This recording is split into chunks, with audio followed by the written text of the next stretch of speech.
अव्यक्त महावाक्य, सदा अलंकारी स्वरूप में स्थित रहने वाला ही स्वयं का तथा बाप का साक्षात्कार करा सकता है। सदा अलंकारी, निरहंकारी, निराकारी स्थिति में स्थित विश्व को रोशन करने वाले दीपकों के प्रति बाबा बोले, बाप दादा स्नेही बच्चों के रूहानी स्नेह की महफिल में आए हैं। ऐसे रूहानी स्नेह की महफिल कल्प में अब संगम पर ही होती है और किसी भी युग में रूहानी बाप और बच्चों के स्नेह की महफिल नहीं हो सकती है। इस महफिल में अपने को पद्मा पदम भाग्यशाली समझते हो। ऐसा श्रेष्ठ भाग्य जो स्वयं अलमाइटी अथॉरिटी बाप बच्चों के इस भाग्य का वर्णन करते हैं। ऐसे भाग्यशाली बच्चों को स्वयं बाप देख हर्षित होते हैं। तो सोचो ऐसा भाग्य क्या होगा। भाग्य को सुमिरन करते ही बाप की सुमरणी में के मन के बन सकते हो। अगर अपने भाग्य का सुमिरन करो तो बाबा कहते हैं बाबा के सुमरणी मन के बन सकते हो। इतना ऊंचा भाग्य जिसका आज कलयुग के अंत में भी सुमिरन करने वाले भक्त अपने को पद्मा पदम भाग्यशाली समझते हैं। ऐसे श्रेष्ठ भाग्य के अनुभव के अंजलि के लिए भी सभी तड़पते हैं। ऐसे भाग्यशाली हो जिनके नाम से ही अपने जीवन को सफल समझते हैं। तो सोचो वो कितना बड़ा भाग्य है। सदैव अपने को इतना भाग्यशाली आत्मा समझते हो तो सोचो वो कितना बड़ा भाग्य है। जो भक्त भी इतना खुश होता है। बड़े से बड़ा ब्राह्मण कुल है। ऐसे ब्राह्मण कुल के भी आप दीपक हो। कुल के दीपक अर्थात सदा अपनी स्मृति की ज्योति से ब्राह्मण कुल का नाम रोशन करता रहे। बाबा कहते हैं ब्राह्मण कुल का नाम रोशन होता रहे जब आप ये स्मृति में रहेंगे कि मैं तो ब्राह्मण कुल का दीपक हूं। ऐसे अपने को कुल के दीपक समझते हो। सदा स्मृति की ज्योति जगी हुई है, बुझ तो नहीं जाती। अखंड ज्योति अर्थात कभी भी बुझने वाली नहीं। आपके जड़ चित्रों के आगे भी अखंड ज्योति जगाते। मूर्ति के आगे मंदिर में अखंड ज्योति जलाते हैं ना। चैतन्य अखंड ज्योति का ही वह यादगार है। तो चैतन्य दीपक बुझ सकते हैं। क्या बुझी हुई ज्योति अच्छी लगती है? तो स्वयं को भी चेक करो। जब स्मृति की ज्योति बुझ जाती है तो कैसा लगता होगा। जब ब्राह्मणों को ये स्मृति का तिलक, स्मृति का दीपक बुझ जाती है कि मैं ब्राह्मण कुल का दीपक हूँ, मैं श्रेष्ठ ब्राह्मण हूँ संगम युग में, तो ये बात भूल जाती है। तो बाबा कहते कैसा लगता होगा। क्या वो अखंड ज्योति हुई? भूलने वाले अखंड ज्योति हुई। ज्योति की निशानी है सदा स्मृति स्वरूप और समर्थी स्वरूप होगा। जो स्मृति में रहेगा समर्थी रहेगी। स्मृति और समर्थी का संबंध है। अगर कोई कहे स्मृति तो है कि बाबा का बच्चा हूं लेकिन समर्थी नहीं है, यह हो ही नहीं सकता। क्योंकि स्मृति ही है कि मैं मास्टर सर्वशक्तिवान हूं। बाबा कहते हैं कि बच्चे स्मृति में रखो कि मैं मास्टर सर्वशक्तिवान आत्मा हूं। मास्टर सर्वशक्तिवान अर्थात समर्थ स्वरूप। समर्थ अर्थात शक्ति। फिर वो गायब क्यों हो जाती है? कारण शक्ति गायब क्यों हो जाती है? एक शब्द की गलती करते हो। कौन सी गलती? बाप कहते हैं साकारी सो अलंकारी बनो, लेकिन बन क्या जाते हो? अलंकारी के बजाय देह अहंकारी बन जाते हैं। साकारी सो अलंकारी बनना है, बन जाते हैं साकारी सो देह अहंकारी। बुद्धि के अहंकारी, नाम और शान के अहंकारी बन जाते हो।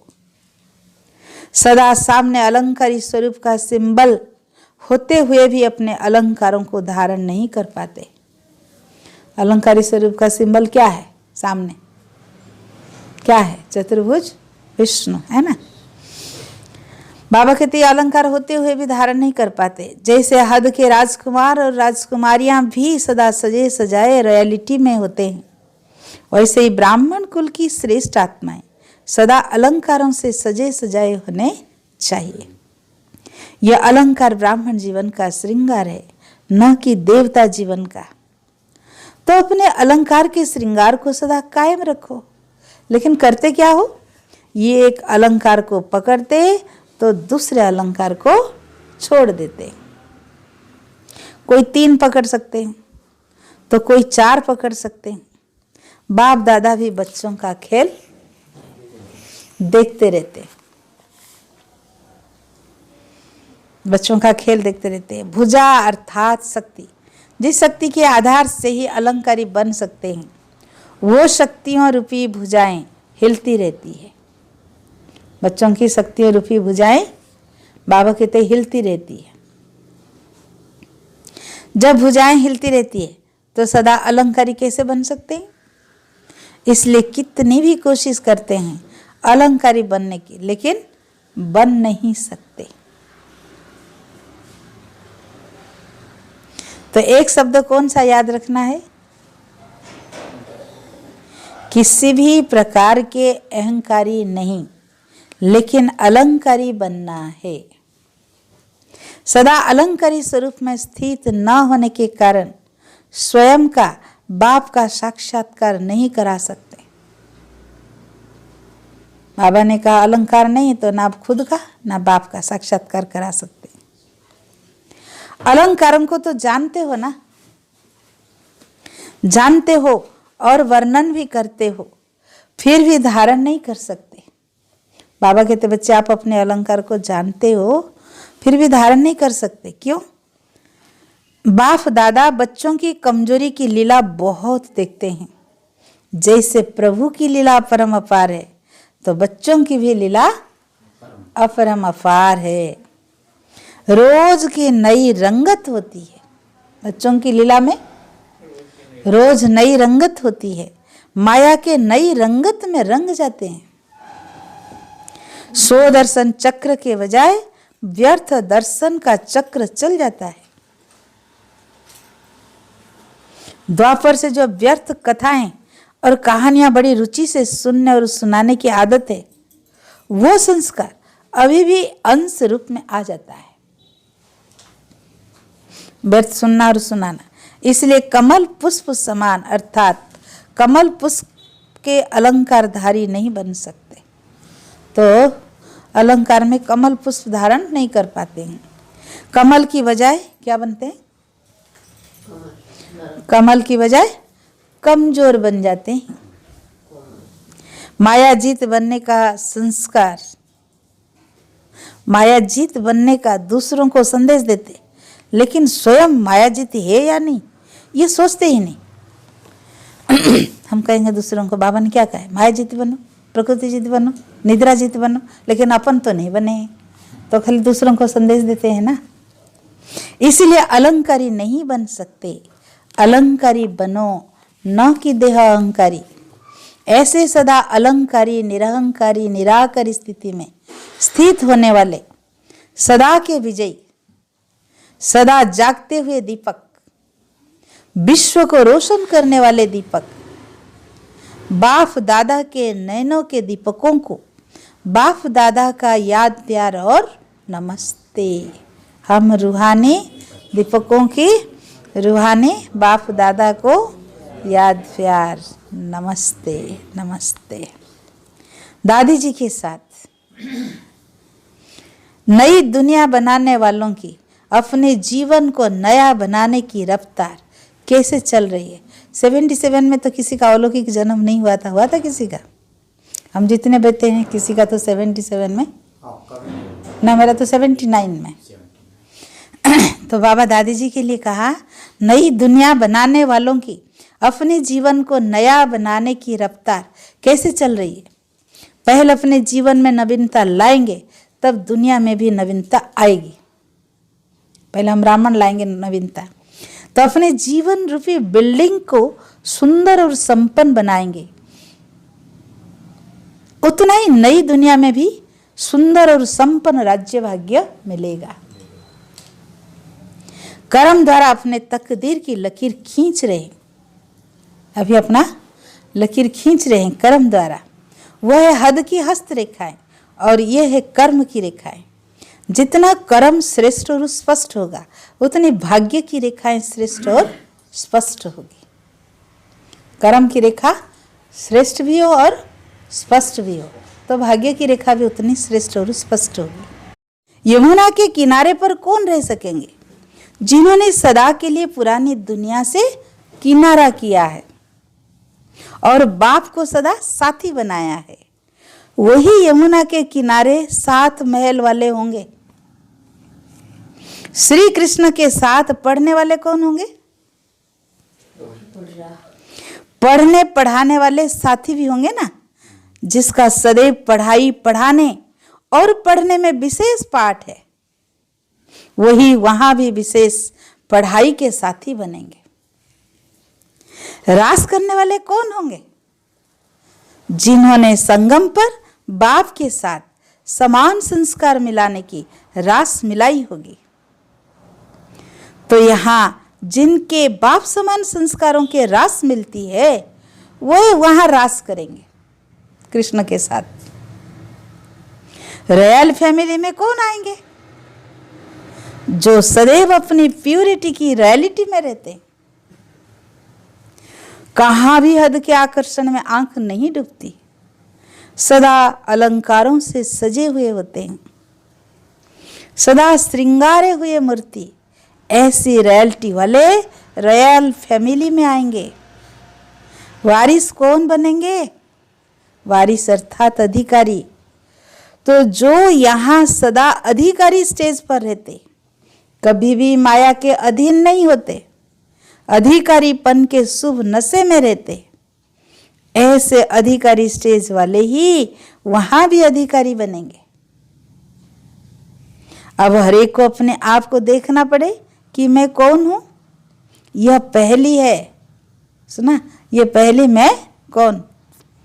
किसी किसी का सारे जीवन में 7 पाठ भी है, 7 पढ़ने का, 7 रास करने का, 7 महल में रहने का, रॉयल फैमिली में भी 7 होंगे।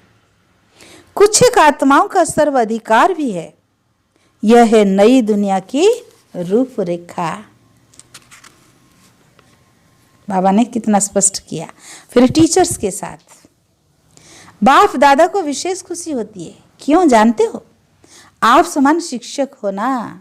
जैसे बाप विश्व का रक्षक, जैसे बाप विश्व का शिक्षक सेवक है, वैसे टीचर भी शिक्षक और सेवक है। तो समानता वालों को देखकर खुशी होती है।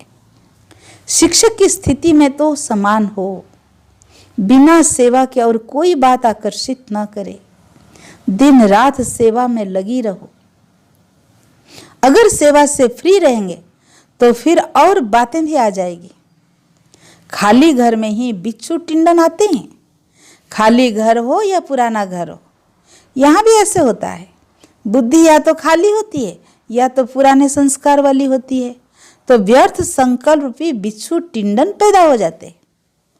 टीचर अर्थात सदा बिजी रहने वाली, कभी फुर्सत में रहने वाली नहीं, संकल्प बोल कर्म से भी फ्री रहने वाली नहीं। टीचर का अर्थ है बाप समान अथवा बाप के समीप विजयी माला के मन के। टीचर का यही लक्ष्य है ना, विजयी माला के मन के बनना। टीचर अर्थात कभी हार कभी जीत में आने वाली नहीं, लेकिन सदा विजयी।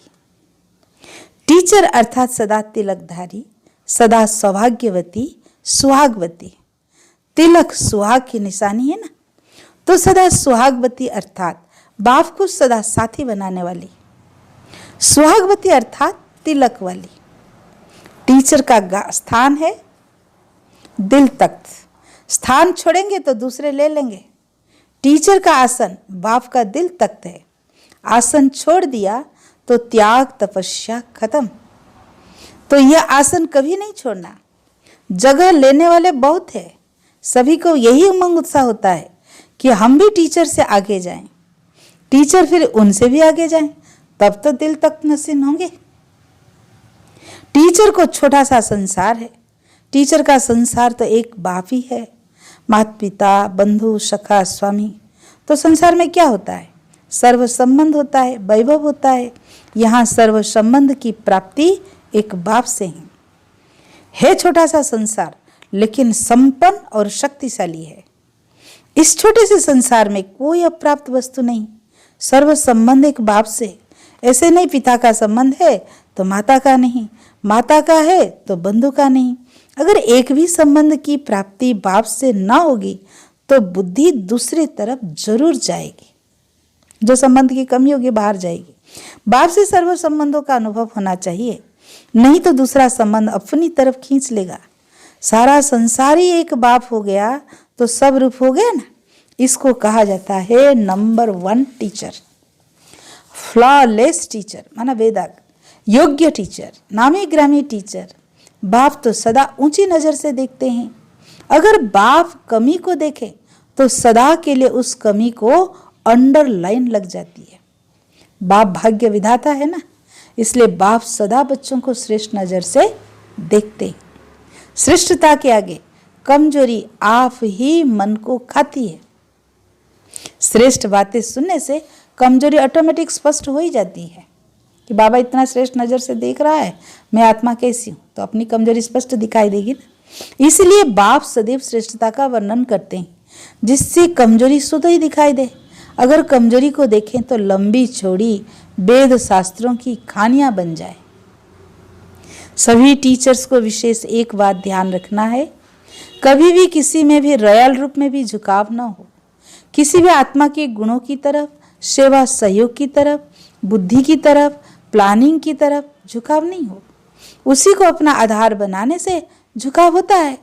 जब किसी आत्मा का आधार हो जाता है तो बाप का आधार स्वतः ही निकल जाता है, और अब आगे चलकर अल्पकाल का आधार हिल जाता है तो भटक जाते हैं। इसलिए कभी भी किसी आत्मा के किसी विशेष प्रभाव के कारण प्रभावित होना यह महान भूल है। भूल नहीं, महान भूल है। इसमें खुश ना हो जाना कि सर्विस तो वृद्धि को पा रही है ना। यह अल्पकाल का जलवा होता है। फाउंडेशन हिला तो सर्विस हिली। प्यूरिटी का फाउंडेशन हिलेगा तो सेवा हिलेगी। इसलिए कभी भी कोई आत्मा को आधार नहीं बनाओ। ऐसे नहीं कि इसके कारण सर्विस वृद्धि को नहीं पाएगी, उन्नति नहीं होगी। यह कारण नहीं, कालापन है जो स्वच्छ आत्मा को काला कर देता है। यह बड़े से बड़ा दाग है। किसी आत्मा को आधार बनाना यह बड़े से बड़ा फ्लॉ है ना, दाग है। तो फ्लॉलेस नहीं बन सकेंगे, बेदाग नहीं बन सकेंगे। बाकी मेहनत बहुत करती हो, मेहनत की बाप दादा मुबारक देते हैं। सुना है ना कि शास्त्रों की कहानियां भी बहुत होती है जिनका कोई फाउंडेशन नहीं। इसलिए पहले सुनाया कि टीचर अर्थात सदा सेवा में बिजी। संकल्प में भी बाप के साथ बिजी रहो तो किसी आत्मा में बिजी नहीं होंगे। जो बिजी होता है ना वो कहाँ झुकेगा नहीं।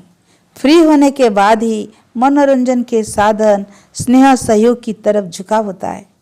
जो बिजी होगा उनको इन बातों के लिए फुर्सत ही नहीं। बाप दादा टीचर्स को देख खुश होते हैं। हिम्मत, उमंग, उल्लास तो बहुत अच्छा है, कदम आगे बढ़ा रही हो, लेकिन अपने कार्यों की कहानी का शास्त्र नहीं बनाना। कोई कर्म करते और उसके साथ शास्त्र कहानियां भी बना देते हैं लंबी चौड़ी। बाबा कहते ऐसा व्यर्थ शास्त्र नहीं बनाना। कर्म की रेखा से श्रेष्ठ तकदीर बनानी है। ऐसी कहानी नहीं बनाना जिसका जन्म भी उल्टा तो कहानी भी उल्टा। स्टूडेंट को पढ़ाना भी खुद को पढ़ाना है। टीचर से रूरहान करना बाप दादा को भी अच्छा लगता है। फॉलो करने वाले तथा समान वालों से ज्यादा स्नेह होता है। जिससे स्नेह होता है उसकी छोटी कमजोरी भी बड़ी लगती है, इसलिए इशारा देते हैं। हम कितने समीप है देखना है तो अमृत वेले दर्पण स्पष्ट होता है। टीचर साल्वेशन देने वाली बन गई ना, लेने वाली नहीं। टीचर से पूछने की आवश्यकता नहीं कि खुश राजी हो, सदा खुश रहो और सेवा में वृद्धि करती रहो। परंतु जब बाहें लड़खड़ाती है तो ये सीन भी अच्छा लगता है। एक अलंकार उठाती तो दूसरा छूटता है। कभी सुदर्शन चक्र को ठीक करती तो शंख छूट जाता है, शंख पकड़ती तो कमल छूट जाता है। अब टीचर्स को शास्त्रों की कथा बंद करनी है। हर संकल्प हर सेकेंड में तकदीर बनाओ। कोई कथा सुनने वाली, सुनाने वाली और बनाने वाली भी होती है ऐसे कथा सुनने वाली, सुनाने वाली और बनाने वाली भी होती है। जैसे व्यास की कमाल है, वैसे यहाँ भी कमाल करते हैं। जन्म देते, पालना करते, परंतु विनाश नहीं कर पाते। माना व्यर्थ को जन्म देते, पालना करते, उसकी अंत नहीं कर पाते हैं। तो फिर पश्चाताप करते हैं और कहते बाबा मदद करो। व्यर्थ का जाल इतना बढ़ा देते हैं, फिर कहते बाबा मुझे मदद करो। अच्छा, ओम शांति। तो आज बाबा ने विशेष क्या कहा, हम बच्चों को अटेंशन दिलाया, सदा अलंकारी स्वरूप में स्थित रहने वाले ही स्वयं तथा बाप का साक्षात्कार करा सकते हैं। तो आज की मुरली का सार,